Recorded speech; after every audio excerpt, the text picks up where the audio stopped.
जपाकुशुम शंकासम कास्पेयम महामतिम तमो अयं सर्व पापग्नम प्रतो अस्मि दिवाकरम। ओम ह्रां ह्रीं ह्रौं शः सूर्याय नमः। शरणागत दीनाथ परित्राण परायणे सर्वस्य तिहे देवी नारायणी नमस्ते। छठी मैया को बारंबार प्रणाम है। हम सभी पूर्वांचलवासी नेपाल, झारखंड, बिहार, बंगाल और पूर्वी उत्तर प्रदेश निवासी मेरे मित्र, मेरे सहयोगी, आप जानते हैं कि इस बार 6, 7 और 8 नवंबर को छठ महापर्व मनाया जाएगा। उससे पहले धनतेरस, दीपावली और भाई दूज की मेरे दर्शकों को बहुत ढेरों सारी शुभकामनाएं। आपको प्रसन्न रहे, आपके ऊपर भगवान की कृपा बनी रहे। अगर आपकी अपनी कोई विशेष मनोकामना है तो सूर्य की बहन षष्ठी और भगवान सूर्य नारायण से आप अपनी मनोकामना को मन में रख करके उनका एक जो सामाजिक या सांस्कृतिक रीति रिवाज है उस हिसाब से इस कार्तिक मास के छठी और सप्तमी तिथि को सूर्य नारायण का एक विशेष पूजन किया जाता है, जिससे हमारे सभी पूर्वांचलवासी छठ महापर्व कहते हैं। और ये छठ महापर्व आप जितनी भी लोग हिंदू संस्कृति को मानने वाले हैं या कोई और है, जो भी लोग मनाते हैं, इनका पूजन करते हैं विधि विधान के साथ, निश्चित है कि उनकी मनोकामना पूरी हो जाती है। एक कहानी आती है, भगवान कृष्ण के पौत्र शाम को कुष्ठ रोग हो गया था। वो कुष्ठ रोग से पीड़ित हो गए थे, तो वह द्वारकापुरी छोड़ करके और बंगाल के मुंगेर, पटना से होते हुए मुंगेर जिले के आसपास चले आए थे, जहां पर सीतामढ़ी माता सीता ने भी छठ की पूजा की थी। वहां पर उसी स्थान पर उन्होंने शाकल द्वीप से शाक जी के ब्राह्मणों को बुला करके और भगवान सूर्य नारायण का विधि विधान से पूजन किया, जिससे हमारे भगवान कृष्ण के पौत्र श्री शाम जी कुष्ठ रोग से पूर्णतया मुक्त हुए। और जब हम अपने पौराणिक ग्रंथों में जाते हैं तो ऋग्वेद में सूर्य की उपासना, वैवस्व पुराण, ब्रह्म पुराण, विष्णु पुराण और श्रीमद् भागवत पुराण में सप्तमी तिथि के अधिष्ठित देवता भगवान सूर्य नारायण माने जाते हैं। और सप्तमी तिथि में भगवान सूर्य नारायण के अर्चन, बंदन, पूजन और उनका मंत्र जप कहा जाता है कि पूर्ण अवश्य हो जाता है। हमारे यहाँ छठी के कई पर्व मनाने का विधि है, जिसमें कार्तिक मास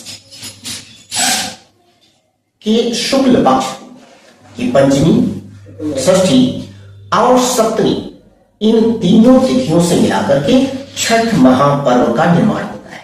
और व्रत करने वाले सभी उपासकों की इसमें पुरुष और महिलाएं दोनों शामिल होते हैं। पूजन का, व्रत का कोई विशेष विधान नहीं है। जो विधान सांस्कृतिक रूप से, पौराणिक रूप से चलाया है, तो व्यक्ति अपना चतुर्थी के दिन से ही तैयारी करना शुरू कर देता है। स्नान, ध्यान, पूजन और निराहार रहना, पूर्ण रूप से स्वात्विक होकर के हमारी माताएं, बहनें और पुरुष वर्ग चतुर्थी तिथि से ही तैयारी शुरू कर देते हैं। पंचमी तिथि को विशेष तौर पे निराहार रहते हुए या केवल जल पी करके बहुत सारे पकवान नैवेद्य भगवान सूर्य को अर्पित करने के लिए, जिसमें गन्ना और प्रकृति से प्रदान होने वाले सभी फल, चाहे वो जमीन के नीचे के प्राप्त हुए हों या जमीन के ऊपर पेड़ के पौधों में या लताओं से प्राप्त हुए हुए, उसमें गन्ना और बहुत सारे स्थानीय पकवान लेकर के फिर षष्ठी तिथि को पूर्णतया निराहार रहते हैं। जल और अन्न दोनों का त्याग कर देते हैं। माता षष्ठी की पूजा करते हैं और सूर्य नारायण को व्रत रहते हुए षष्ठी तिथि की संध्या काल में अस्त होते हुए भगवान सूर्य नारायण को अपनी कमर से ऊपर तक जल में जाकर के खड़े होकर के स्नान करके भगवान सूर्य नारायण को जल दिया जाता है। यही एक ऐसा पर्व है जिसमें अस्तगामी यानी अस्ताचल सूर्य को अर्घ्य प्रदान किया जाता है तत्पश्चात कुछ लोग रात भर जल में ही खड़े रह करके उनका इंतजार करते हैं, पूजन करते हैं, वंदन करते हैं। फिर अगले दिन प्रातःकाल ब्रह्म मुहूर्त में अपनी सभी नैवेद्य वस्तुओं को लेकर के गन्ना, केला और जो भी हमने फल फूल मिष्ठान की व्यवस्था की है वो सब ले जाकर के किसी बड़े स्वच्छ तालाब या नदी के किनारे, अब तो शहरों में चलन हो गया है कि अगर हमारे पास तालाब या नदी का किनारा नहीं है तो लोग अपने घर के छत पे बड़े से टब में अच्छी तरीके से गंगा जल, अन्य तीर्थों के जल के साथ साथ सामान्य जल भर करके कमर तक खड़े होकर के अस्तगामी सूर्य को और उदय होते हुए भगवान सूर्य नारायण को जल देते हैं, ग्रहण उनको अर्घ्य प्रदान करते हैं, रात भर उनके मंत्र का जप करते रहते हैं। इस प्रकार से हम षष्ठी और सप्तमी तिथि का एक महापर्व मनाते हैं, जिससे कि हमारे जीवन में जो भी असाध्य संकल्प है, चाहे वो रोग हो, ऋण हो, पुत्र की प्राप्ति हो, पद प्रतिष्ठा की प्राप्ति हो, वह सब कुछ माता षष्ठी और भगवान सूर्य नारायण हमें प्रदान कर देते हैं। पौराणिक आख्यान के साथ साथ आपको पता है कि बिहार के मुंगेर और बेगूसराय जिले में सीता पत्थर नाम का एक मंदिर है। वहां पे सबसे पहले माता सीता ने भगवान सूर्य नारायण और षष्ठी तिथि की पूजा की थी। साथ ही साथ ये सूर्य उपासना का एक अनुपम पर्व है जो बिहार, झारखंड, पश्चिमी बंगाल, उत्तर प्रदेश के पूर्वी क्षेत्र और नेपाल तक होते होते अब यह पर्व पूरे विश्व में लगभग सभी देशों में मनाया जाने लगा है, जबकि ये पहले भोजपुर क्षेत्र का था। पौराणिक आख्यान में शांति के कुष्ठ रोग से मुक्त होने के लिए और अन्य सभी अपनी मनोकामनाओं के लिए हम इस कार्तिक मास में छठ का महापर्व मनाते हैं और हमारी मनोकामनाओं की पूर्ति हो रही है।